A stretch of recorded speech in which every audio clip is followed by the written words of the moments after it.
punk rock. What was all that about then? Looking back from a distance, the hacks and historians have sorted and sieved all the mayhem, dare I say anarchy, into neat compartments, serving it up in bite-sized chunks of trivia. There's nothing new about this, of course. The liberal post-war, post-colonial liberation, coupled with pre-packed consumerism, positively encouraged the passion for the parceling of microculture. As the Millennium Joyride hurtles towards its predictable conclusion, the flotsam and Uncle Sam of Western ephemera becomes increasingly fragmented. Punk occupied an infinitesimally small space in this universe, but if it was in your space, it was in your face. A full-on freak-out of fans and fanzines, a riot of ripped t-shirts and ripped-off bands. Opinion is divided as to who started the party.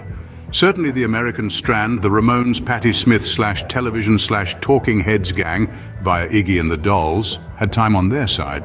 But it's the UK crowd who offered the complete package. It was the political angle, the class and snobbery debate that was the not-so secret ingredients in the final mix.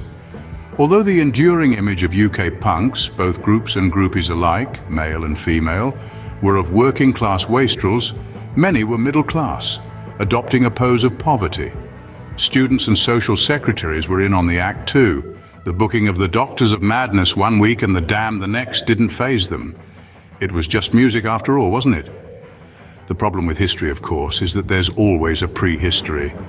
A picture of Mick Jones in the early 70s with hair down his back speaks 1,000 swear words. The Barbers were working overtime in 1976 as thousands of likely lads lopped off their locks and revamped their record collections. Most punk bands cited the same bands at the forefront of the influence invasion: Roxy Music, Iggy, Sparks, Bowie, Alex Harvey, The Dolls, The Velvets, Bolan, Slade. The list almost writes itself. But those who lived through the mid-70s know better. The local record vaults were suddenly filled to bursting with never-ending ELP LPs, gatefold Genesis, racks of Rod. This was the ultimate vinyl solution. The saddest but most predictable thing about punk was that it was so short-lived.